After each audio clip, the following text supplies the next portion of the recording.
So you can feel it in the air. Winter is starting to loosen its grip, and it's time to start thinking about your boat and how to properly prepare it for the coming season. So with that, we're going to go through a little spring commission checklist for your boat. So before we even get this boat rolling out of the garage, we're going to want to do just a quick tire check.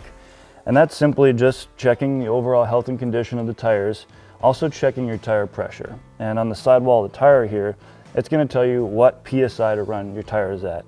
So you're going to want to do that for, in this case, both the tires on this trailer and for your spare tire as well.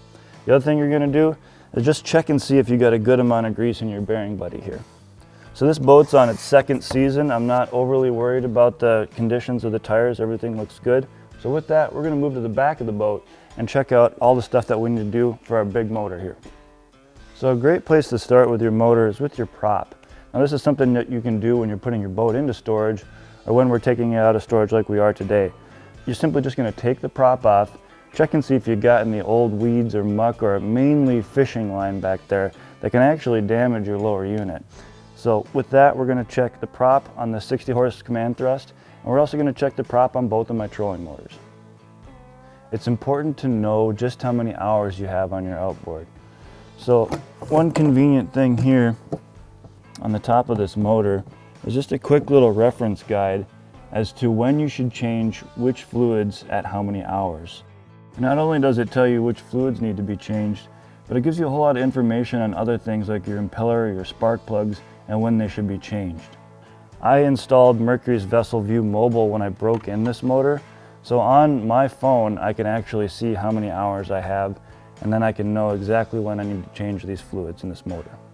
So it's obvious your boat isn't going to go anywhere if it doesn't have fuel in it. Well, it's also not going to go anywhere if you don't have a battery to start the engine. And with that, there's actually some battery maintenance tips that you should follow before you put your boat into storage.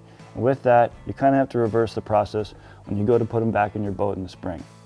So if you're storing your boat in cold storage, you're going to want to pull your batteries out and store them somewhere warm over the winter. While those batteries are stored in a warm place, maybe once a month, put them on charge and make sure they're topped off. That's going to really help the health of the battery. Of course, these things are expensive and we want to put them in the spring and make sure that they're functional. So one thing that I do when I take my batteries out for the fall is I will label my connections with tape. So that way, when I go to put them back in the spring, all those cables are going to the correct terminal. While you're reinstalling your battery, you want to make sure you have nice tight connections to all the terminals, and also look out for any kind of corrosion that might be on those terminals. You can take a wire brush and some dielectric grease and really clean them up for the best connection possible. So now that we've properly taken care of our batteries and reinstalled them in the boat, there's some other items that I want to talk about. When I put my boat in storage for the fall, I went through all the storage compartments, vacuumed and cleaned it out. And with that, I removed some important safety items. And we have to make sure when we return to the water that those items are back in the boat. So, life jackets, very important. I've got a couple different life jackets in here.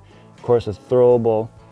Now, here's just a quick list of the things that you're going to want to have in your boat for safety and legality reasons. And number one being a first aid kit. It's real easy to get a hook in your finger. Well, it's just as easy to get that hook out and get it properly treated if you have a functioning first aid kit in your boat. Now, say you got a motor malfunction or maybe your batteries are dead and you're literally stuck without a paddle. Well, you're going to want a paddle. And this little paddle is pretty cool because it fits in a lot of smaller storage compartments. With that, we've got a flare. You know, you're stranded out there. This is a beacon for somebody to identify your location. And a lot of boats have a VHS system or a radio system.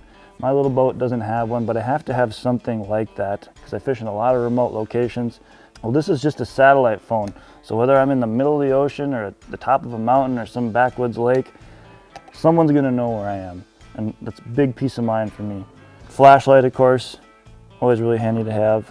An air horn's really great because you might have somebody coming at you and you really want to let them know where your location is, or again, if you're stranded, it's a good way for somebody to know where you're at. This is another one for legality reasons. You gotta have a fire extinguisher in your boat. So of course we have our life jackets on, and our throwable is readily available, but I've also got this throwable bag here, which is essentially just a rope that floats that you can throw to somebody who may have fallen overboard. Just another important safety item to have in your boat. So as we make our way to the front of the boat, There's obviously a lot of components here that we have to make sure are in good working order before we take this boat down the road. So this is a direct connection to the ball hitch on the back of your vehicle, obviously. So we want to make sure that this is in good working order, closes smoothly, tongue locks. Make sure you get your pin here so that it is locked when it's in down position. And then, you know, if you got an older trailer, or even if you don't, you're going to want to check the health of your chains.